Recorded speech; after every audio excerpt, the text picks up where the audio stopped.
Good day, everyone. Today, we're going to discuss Chapter 4 on Organizational Context. This chapter will guide you in assessing how an organization's internal environment affects its strategy and execution. It emphasizes the roles of organizational structure, culture, and leadership, especially within the international hospitality and tourism sector. This chapter looks at how the environment, structure, and culture of an organization affect how it works and makes decisions. Let's explore these ideas and see how they influence an organization's success.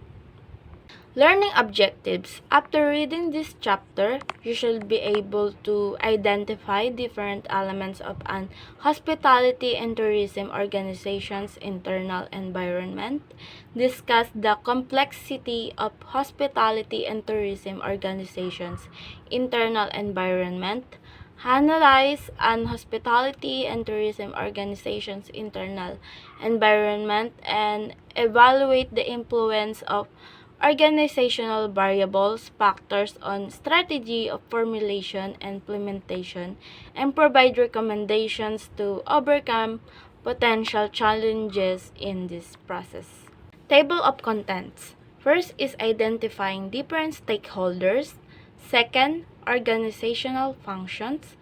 Third, the influence of organizational structure. Fourth, influence of leadership. Fifth, influence of organizational culture. And the last one is the organizational context in the international perspective. Identifying different stakeholders. Isa po sa mga major concerns ng mga hospitality and tourism organizations ngayon ay kung paano i-manage ang iba't ibang interest ng stakeholder groups. Para makapagplano at mag-strategize ng maayos, kailangan ng mga managers na malaman kung paano magre-react ang key players, whether external like customers, local communities, regulators, and suppliers, or internal like employees and owners sa mga changes at challenges. Kailangan nilang ma-predict ang needs at expectation ng mga stakeholders para makagawa ng strategies na tumutugon sa kanilang concerns at makuha ang kanilang support. Importante rin na maging adaptable at mag-communicate ng maayos sa stakeholders para mapanatili ang magandang relasyon at ma-achieve ang organization goals. For example, kung ang isang hotel ay nagpatupad ng mga eco-friendly na policies, maaaring magustuhan ito ng mga guests, ngunit mag-worry sila na dagdag gastos ito. Ang local community ay pwedeng magbigay suporta dahil sa environmental benefits nito, pero maaaring magkaproblema sa logistics. So, kailangan ng hotel na magkaroon ng malinaw at maayos na communication tungkol sa mga pagbabago at address ang concerns ng bawat stakeholder para makuha ang kanilang suporta at maging successful ito. Sa ganitong paraan po, they will not only achieve their sustainability goals, kundi mapapanatili rin nila yung magandang relasyon sa lahat ng kanilang stakeholders. Freeman 1984 defines stakeholders as individuals, groups, or organizations who are interested in or affected by an organization's activities. To meeting the needs of these groups, you need to answer 3 general questions about stakeholders. First is who are they? This question concerns their attributes. Second, what do they want? This question concerns their ends. Third, how are they going to try to get it? This question concerns their means. Many of the answers to the question, who are they, are a long list of different types of stakeholders at kabilang dito ang mga customers, shareholders, employees, suppliers, bankers, community and pressure groups, including environmental groups or employee unions. Ang mga customer tulad ng mga bumibisita sa isang hotel o gumagamit ng serbisyo ng isang tour operator, sila yung nagbibigay ng demand at kasiyahan sa mga products or services ng isang company. Ang mga shareholders naman ay ang mga may-ari ng stock or shares sa isang kumpanya at may interest sa financial performance nito. Nag-e-expect sila sa mas mataas na return sa kanilang investment.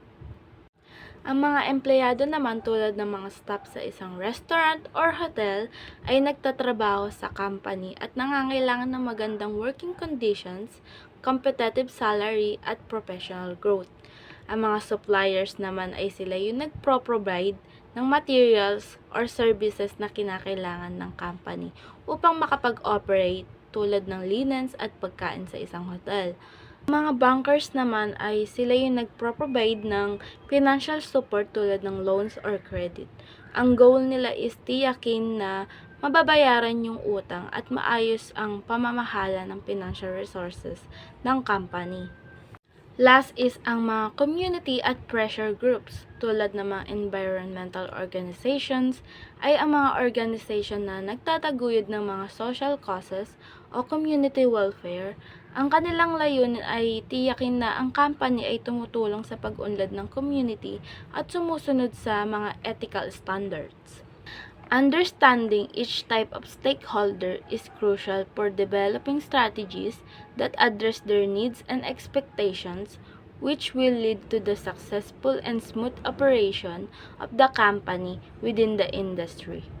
In response to what do they want, tinutukoy natin ang mga layunin o inaasahan ng iba't ibang stakeholder. Ang bawat groups ng stakeholder ay may kanya-kanyang interest at priority mula sa isang kumpanya. For example, ang main goal ng mga shareholders ay ang makamit ang financial welfare or economic benefit. Ang company ay kailangan mag-generate ng value para sa mga may-ari nito. Kung hindi magiging sustainable ang company. Ngunit ang kakayahan ng company na magbibigay ng return sa investment ng mga shareholders ay nakadepende sa kung paano nito natutugunan ang pangangailangan ng iba pang stakeholder groups. Next is ang mga customer. Gusto nila ng high quality na product or service sa tamang presyo. Kung hindi nasusunod ang kanilang mga inaasahan, hindi magiging successful ang company sa pagbibigay ng value.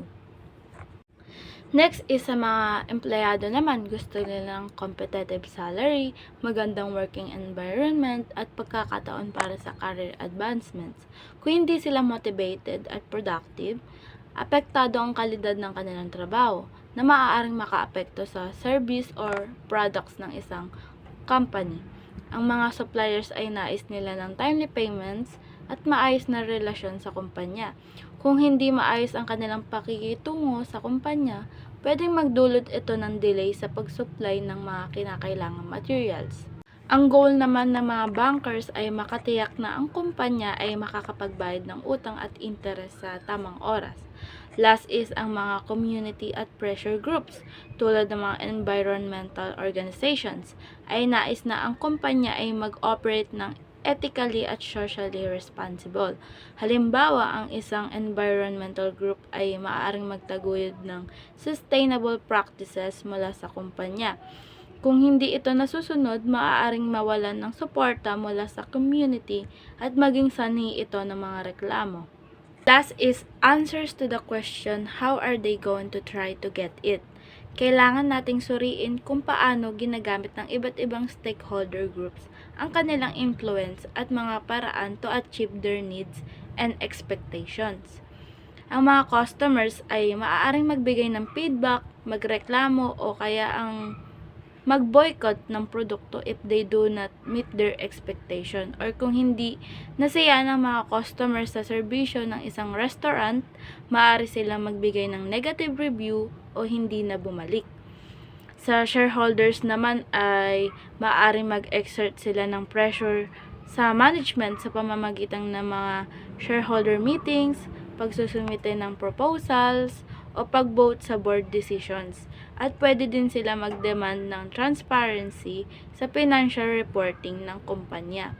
Sa mga employees naman ay maaaring magsagawa sila ng strike or lobby upang ipahayag ang kanilang mga hinaing sa management.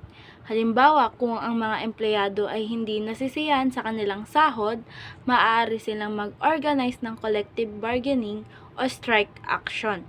Sa suppliers, maaaring maghigpit sila sa mga terms of contract o magbigay ng mas mataas na presyo kung hindi nababayaran ng tama or hindi maayos ang relasyon sa kumpanya.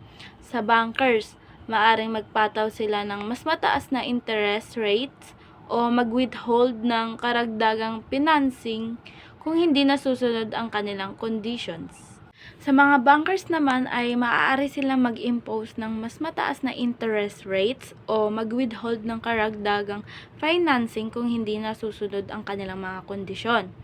Halimbawa, ang isang banker ay maaaring magsagawa ng regular na audits upang tiyakin na ang kumpanya ay nasa magandang financial standing. Last is community groups. Maaring magsagawa sila ng awareness campaigns o mag-organize ng mga public protests upang hikayatin ang kumpanya na baguhin ang kanilang practices. Halimbawa, ang isang environmental group ay maaaring maglunsad ng campaign upang hikayatin ang company na mag-adapt ng green practices. So sa ganitong paraan, ang company ay mas magiging handa na lumikha ng mga plano at action or strategies upang matugunan ang mga pangangailangan at inaasahan ng bawat stakeholder na magre-resulta sa mas maayos at successful na operation. Stakeholder interests are the foundation of corporate strategy itself, representing what we are and what we stand for as a company. Organizations therefore need to establish certain fundamental principles that guide how it does business, particularly with respect to how it treats stakeholders, and use those principles to drive decisions making. In hospitality and tourism organizations, shareholders' interests are the top priority. Shareholders control the resources needed for implementing corporate decisions, so organizations must consider their needs. Agency theory suggests that senior executives and managers might make decisions that benefit themselves rather than the organization. They may allocate resources in ways that enhance their own positions or avoid supporting projects that could be beneficial to the company if those projects threaten their job security. Therefore, when analyzing a company's decisions, investments, and future plans, it is important to consider the perspectives of the senior executives and managers as well. Let's have a sesh on stakeholders. We're going to look at the definition, the types of stakeholders, why stakeholders are interested, how stakeholders can influence, and then at the end, we're going to look at the all-important evaluation. There's going to be a new board, some really important points for how you can get to those 9s in your exams. Let's go. So, stakeholders, anyone with an interest or influence on a business. Anyone with an interest or influence on the business. They can be either from inside the business, internal, or they can be outside the business, external. Let's start with internal. So internal, the classic ones are owners, shareholders, and employees. In orange, why they are interested. Well, owners are interested because they want to just achieve their objectives. Their objectives might be profit maximisation, sales maximisation, revenue maximisation. Check out my objectives videos for more information. Shareholders, well, shareholders are likely to care about two things. One, their dividends, their cut of the profits that they get from the business. And two, they've bought shares because they're shareholders, so they care about the share price, because if they want to exit their shares and sell up, they would want to have a good price for that. A key and classic mistake, and it'll probably come up as a multiple choice question, don't be confused between shareholders and stakeholders. They are different things. Shareholders are a type of stakeholder, but not every stakeholder is a shareholder. Pause and repeat that if you need to. Employees. Employees, well, they care because they want to keep their jobs and they would ideally have higher wages. Straightforward. On the other side, external, so people outside the business. Customers, they are number one to you. Your customers, well, you want to keep them satisfied because you want to keep the price low and you want the quality of your product, your good, your service to be high, to keep those customers coming back for repeat custom. Suppliers, well, they're going to care about their profits. Community, the community will care likely about the environment. It could be air pollution, noise pollution, for example. And the government is going to care about your business and be a stakeholder, because if you make profits, they want to collect their tax revenues to pay for things like education or the NHS. Also, there are certain areas that might have higher rates of unemployment than other areas. So governments might give grants, for example, to try and influence businesses to move to those areas to create employment in those areas. Okay, so owners usually have control but are influenced by internal and external stakeholders. The key is how they influence you, and they're in red. So, owners, well, they have the control. Shareholders, they have something called an AGM vote, an annual general meeting vote, where they can vote on issues such as the direction of the business for the forthcoming year, for a democratic process. There, they are able to influence the owners. Employees, worst case scenario, if employees are not happy with their wages, then they might strike. That can mean massively low productivity for a business if no one is working. So that's going to really influence the business. On the external side, customers. Well, customers can influence a business by just stop buying the products. That really is going to affect the profit margin if the customers do not buy goods or services from the business. Suppliers, so suppliers who supply your raw materials, well, they could stop supplying to you. That could affect you massively because you can't produce your product, your good or your service. Community. Well, community can run campaigns against you. It could be because you're causing too much pollution of some sorts, and they might run a campaign to put pressure on you to stop doing that. Governments, well, as I said before, they could offer you grants to persuade you to relocate your business to another area. And that money, that grant, is a source of finance, and that could give you higher incentives to move to that area. Now, let's look at the evaluation. So stakeholders have different levels of influence and interest, and because they each have different levels, you need to prioritise them effectively. You need to work out how you handle them, and that will depend on the level of interest they actually have and the level of influence that they have. Check out this grid behind me for how you can conceptualise that if you're faced with a case when you need to look at two different stakeholders and how you should handle them. So, on this axis, not influential, very influential. On this axis, quite interested, very interested. So we'll start with quite interested and not influential. Or if they're not very influential and they're not very interested, give them the minimum attention. If they're not very influential, but they're very interested, possibly the community, you could argue, well, you want to keep them informed with what's happening. If they're very influential, but they're only quite interested, possibly suppliers, then you just want to keep them sweet. Meet their needs and then move on. And the big one, if someone, a stakeholder, is very influential to your business and very interested in your business, likely a key shareholder, then you want to prioritise them. You want to keep them gassed. So if you are faced with that question, think about this grid for how you should deal with those stakeholders. Good luck with exams, be great, stay humble. For the continuation of this presentation, let me discuss to you the organizational functions. Organizational functions influence an organization's ability to respond to the changes in the dynamic external environment. Organizational functions, they can be divided into four main areas. The first one's operations function deals with the day-to-day operations of the system in the order to ensure that the organization has the appropriate system and procedures in place and delivers consistent quality of service and products. The example of operation functions is the Hapag ni Lola. Is a bakery that specializes in making traditional Filipino pastries and bread.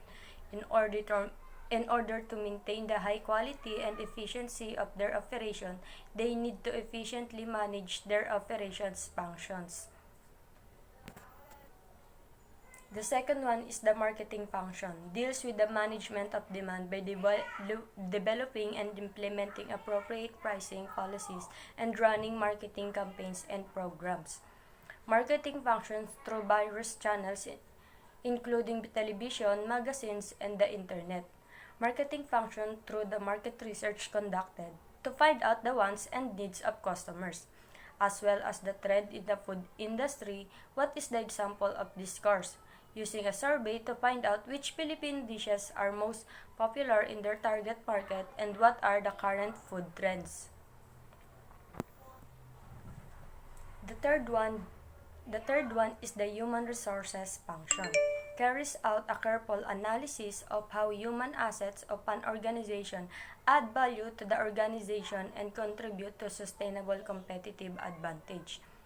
The human resources function responds to the employee selection and recruitment issues and addresses the needs and wants of employees by monitoring pay and reward system, training and empowerment policies. What is the example of this course? Announcement about job positions using different channels like job boards, social media, and local recruitment agencies to advertise about job openings.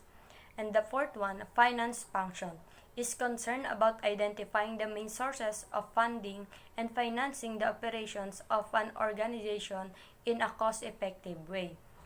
Finance function, this function carries out a systematic analysis of how different financial resources and value and contribute to competitive advantage.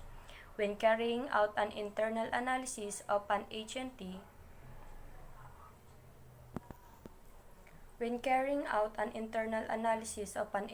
organization, it should be essential to analyze each functional areas to identify strengths and weaknesses coming from these functional areas.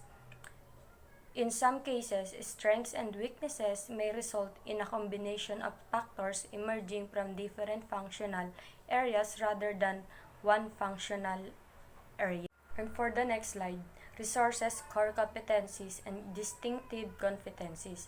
Hospitality and tourism organizations should be identified their tangible and intangible resources.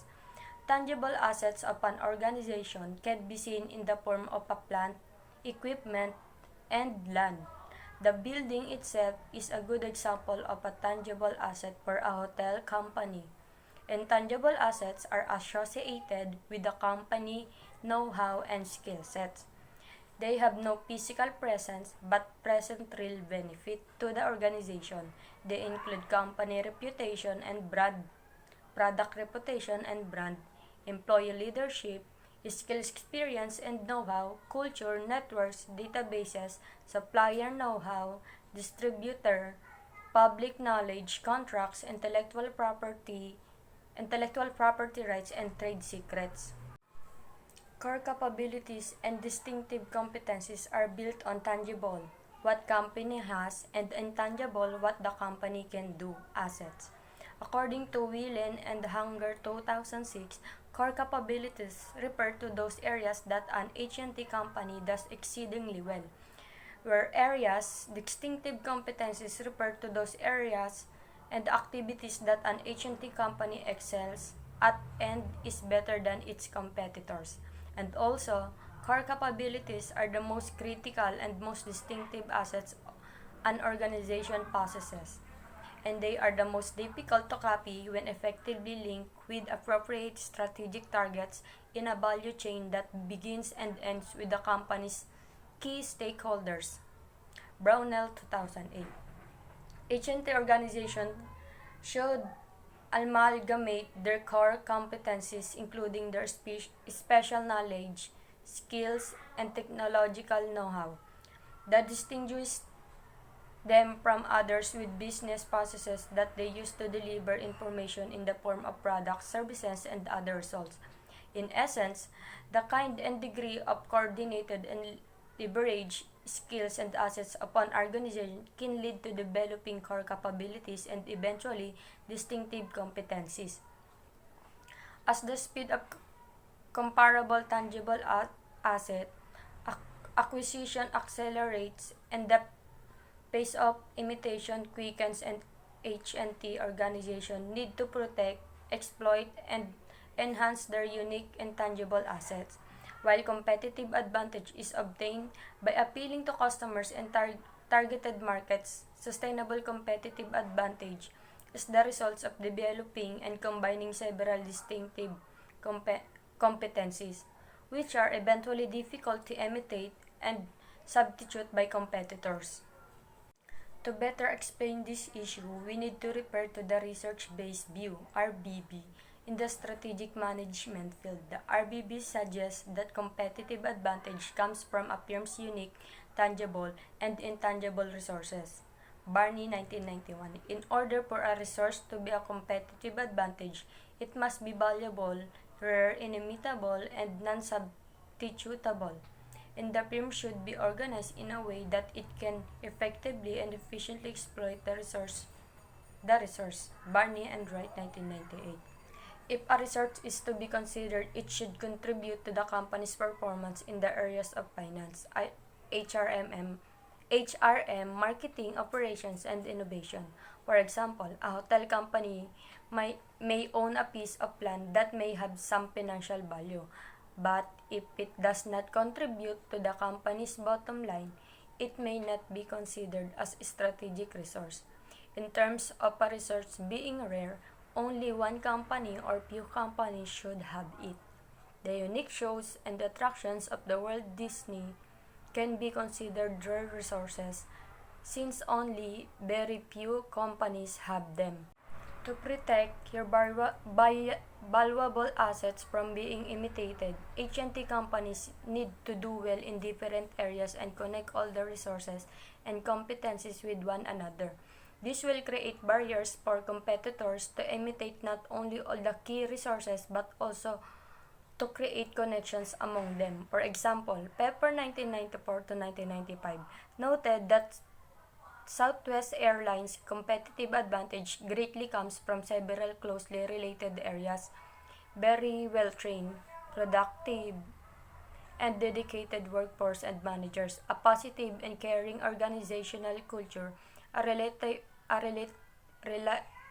relatively flat organizational structure, and a strong service delivery culture. Over the years, Southwest Airlines has managed to use fewer employees per aircraft, fly more passengers per employee, and supply more available seat miles per employee. The company has won the Triple Crown Award for fewest lost bags and fewest passenger complaints. Barney and Wright, 1998. Pepper, 1994. In other words, combination of great organizational culture, well-trained and dedicated employees, a healthy organizational structure, and a high level of customer service has created a sustainable competitive advantage for Southwest Airlines that is considered rare, difficult to imitate, and unique. Now, let's talk about the importance of organizational structure. Organizational structure can be defined as the coordination of workflow and communication. It is the management of authority relationships in the organization. It is a critical antecedent to decision making. This is concerned where the decision making power lies, who makes the decisions, and how the decisions are being made. Organizational structure influences the way tasks, duty, activities, coordination, communication, and resources are being organized. There are several types of organizational structure that can be seen in hospitality and tourism organizations, which can include functional, multidivisional, and matrix. First, a functional structure is based on the functional activities undertaken by an organization such as operations, marketing, human resource, and finance. The responsibilities of an organization are divided in this type of structure according to the organization's primary roles. Second, a multidivisional structure refers to having separate divisions based on products, services, and geographical areas. Under each division or geographic region are functional areas such as marketing, human resource, and finance. In a matrix structure, functional departments such as marketing, human resource management, finance, research, and development are assigned to work with one or more product or geographic business unit. For example, large hotel groups such as Marriott Hotels and Resorts and Intercontinental Hotels and Resorts have this matrix organizational structure where functional departments and specific business units work together and there are multiple reporting lines. Certainly, each type of organizational structure has its advantages and disadvantages in developing and implementing strategies. In the functional organizational structure, it would be easy to make decisions, communicate with subordinates, and closely control the processes and outcomes. In the divisional structure, each division may be able to develop and implement its own strategies, but it may not allow input and cooperation from other business units and regions if each division is independent. Finally, the matrix type of organizational structure would facilitate input and cooperation from multiple business units, as well as from functional areas. However, it may be complicated, bureaucratic, and time-consuming to get input and to buy in from different units and functional areas. Therefore, managers in hospitality and tourism organizations should first assess the limitation of their type organizational structure in strategy development and implementation. Other issue that H&T organizations need to assess is whether their organization has a centralized or decentralized organizational structure. If an H&T organization has a centralized structure, this means that the decision-making power and responsibility are held by the top management. There is a tendency toward a standard strategy formation with a rigid, control-oriented and implementation. On the other hand, where the management structure is decentralized, organizational members and the lower levels of hierarchy are given the responsibility to make decisions. Strategy development is the responsibility of the people from different levels and might require adaptation to certain conditions. Implementation of the strategy is carried out based on a free flow of communication and performance-related incentives. A decentralized organizational structure would facilitate communication and development of trust between top management and their employees. Such a management structure would facilitate decision-making, as employees would be able to express their ideas without going through unnecessary levels. This would enable a faster recognition of feasible ideas in decision-making.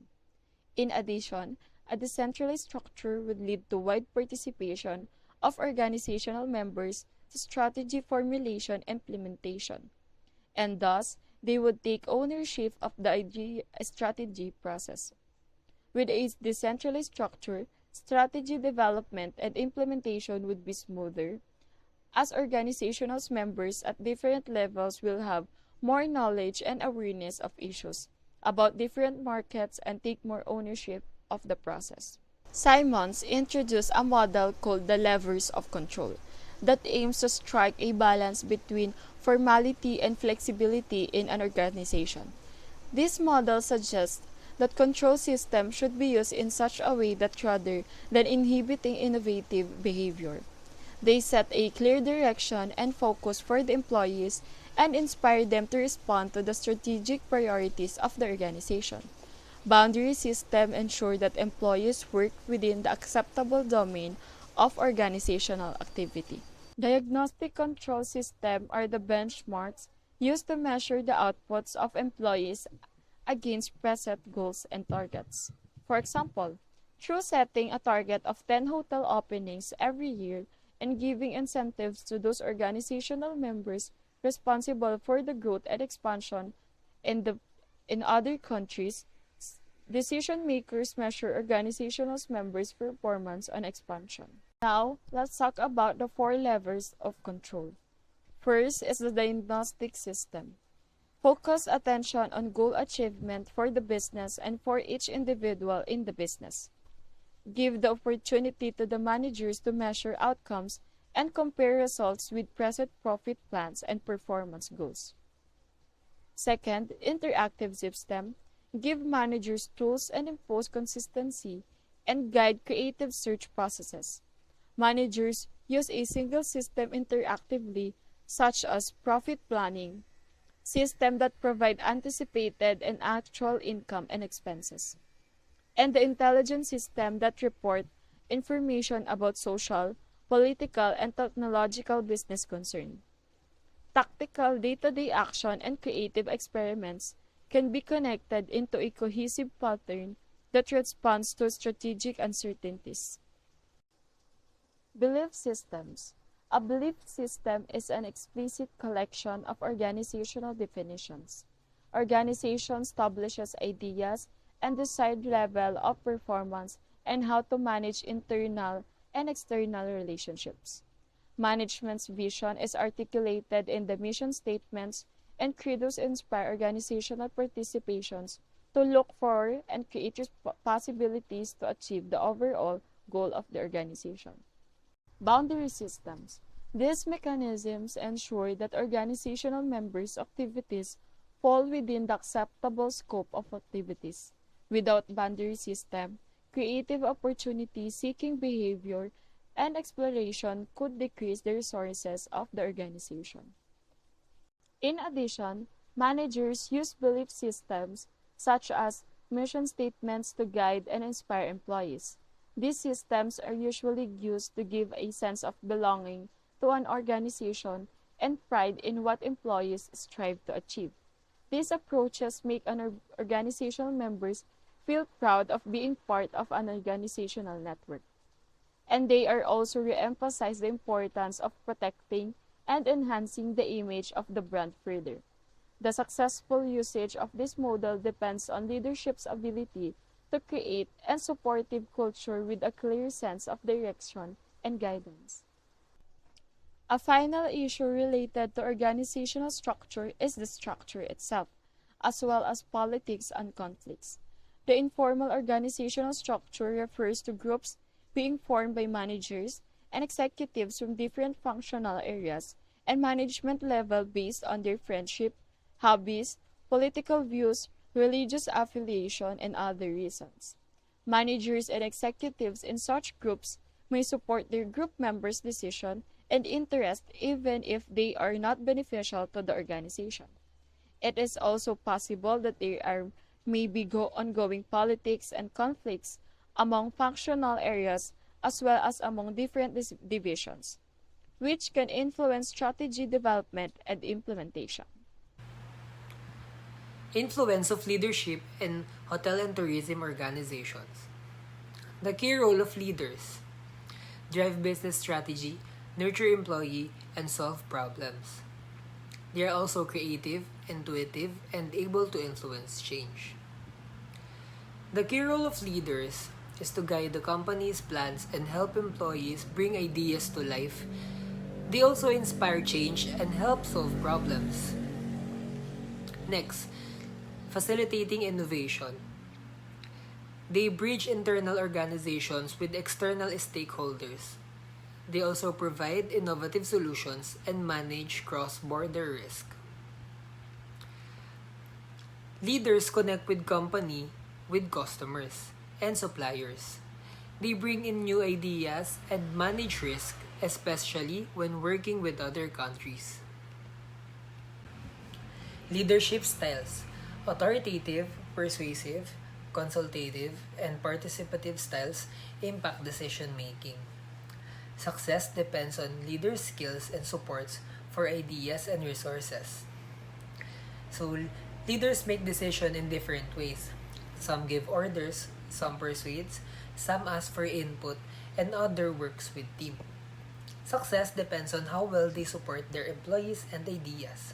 Next is creating a supportive culture. Commit to fostering innovation and supporting subordinates. Use persuasive communication and negotiation to manage change. Leaders should encourage new ideas and help their team feel supported. Good communication and listening are important for handling changes. Challenges in leadership. Number 1 is high turnover in leadership position. Next is operational managers may need training in strategic planning. So the challenges in leaderships is that many companies in hotel and tourism organizations have high turnover in which leadership roles can change the company's direction. Some leaders come from operations and need more training in planning for the future. Organizational culture is another important factor that shapes the strategic direction of an organization and thus the behavior of the employees. Symbols, heroes, and rituals can be subsumed under the term practices because they are visible to an observer, although their culture meaning lies in the way they are perceived by insiders. The core of culture is informed by values in the sense of broad, non-specific feelings of good and evil, beautiful and ugly, normal and abnormal, rational and irrational.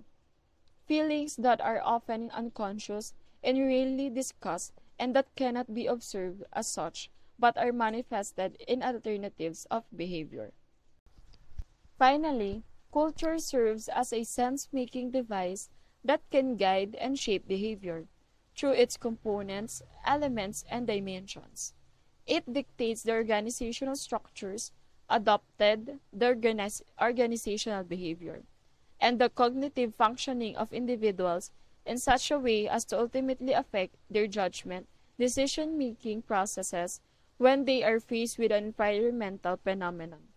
In other words, organizational culture is the main guide that shows individuals how to interpret and respond to the environment. In particular, it determines the efficiency of one person of an organization in receiving information, then analyzing and interpreting it. An organization's culture is likely to be specially influenced by key characteristics of the industry in which it operates. Organizations are founded on industry-based assumptions about customers, competitors, and society that form the basis of the organizational culture.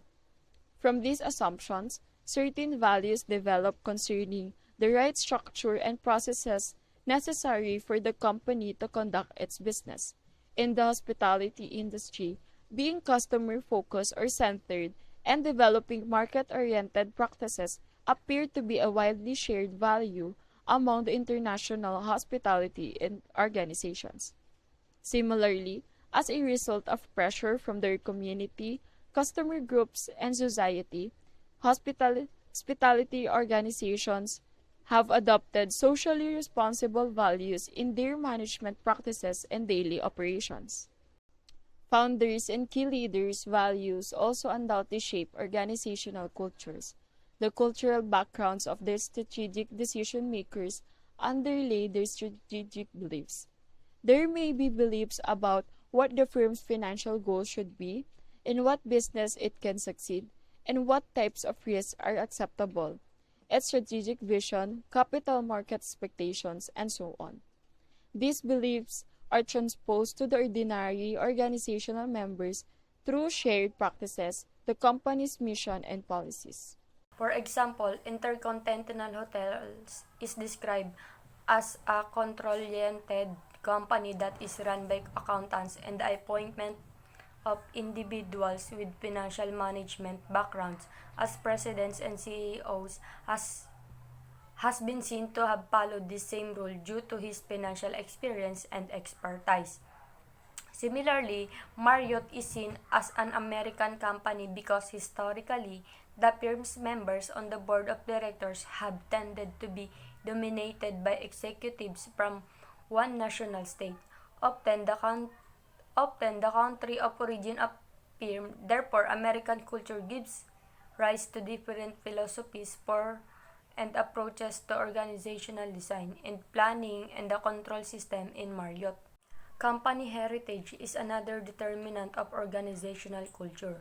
The history of the organization reflects itself on the practices of organization as a tradition and accumulated experience. For example, Clemens Wilson developed the idea of Holiday Inn as a result of what he called the most miserable vacation of my life. Wilson, while on vacation in the early 1950s, identified a niche in the market. He discovered the existing motels were small, expensive, and of unpredictable quality. Therefore, he decided to meet an unmet customer need, a gap in the market for quality accommodation, by creating Holiday Inns. The rationale behind the activities of Wilson was faith in the American dream. According to Wilson, America played the central role in the world.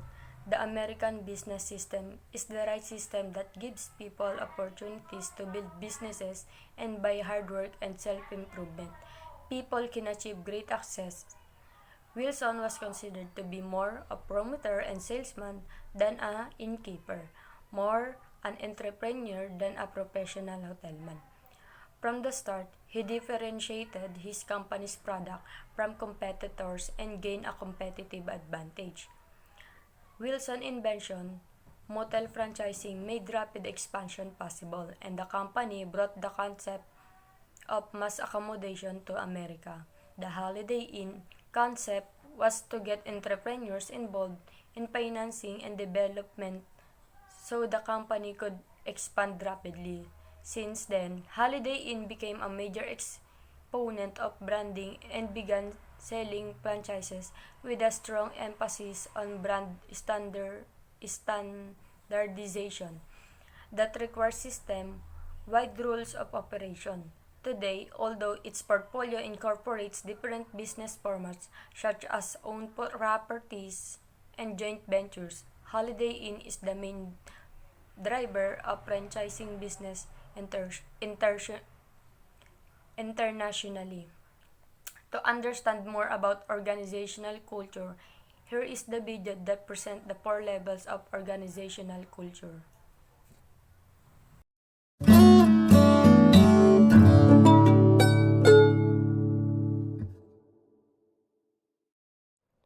When we say that an organization has a certain type of culture, what do we mean? Let's take a look at the four levels of organizational culture.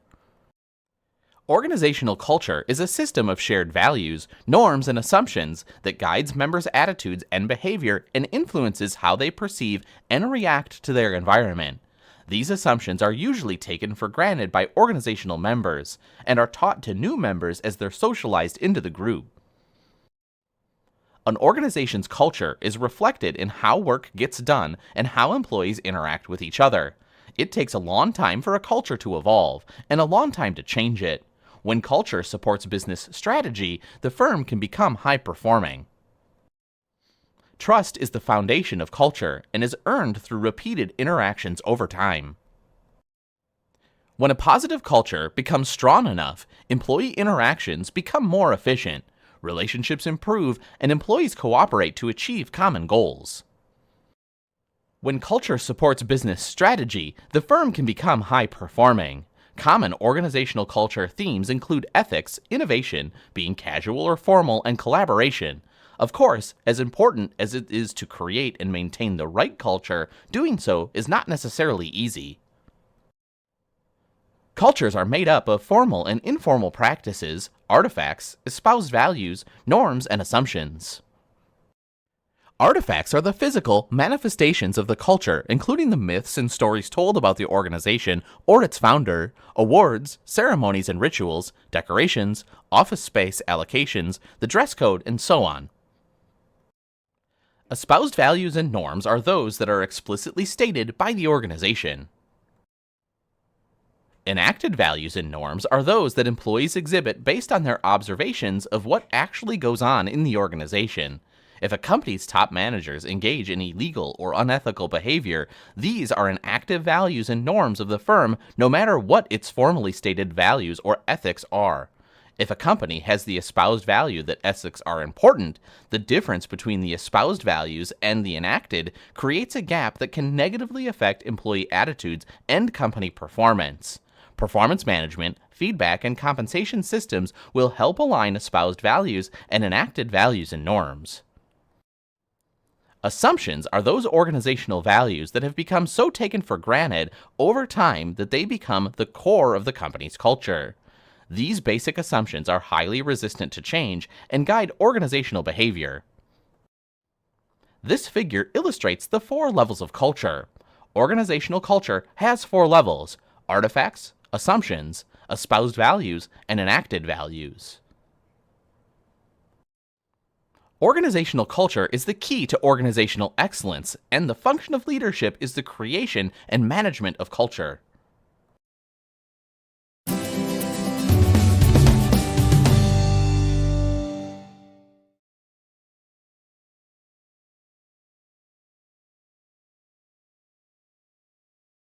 National context and international perspective.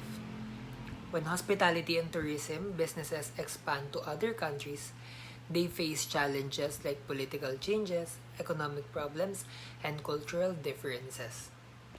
Political risk includes government changes or conflicts, while economic risks involve unstable currencies or financial issues, especially in poorer countries. Cultural differences can also be a problem if the company doesn't understand the local people. If these risks aren't understood and managed, The short-term effectiveness and long-term survival of organizations are determined partly by the action they take in response to their external environments and risks associated with them.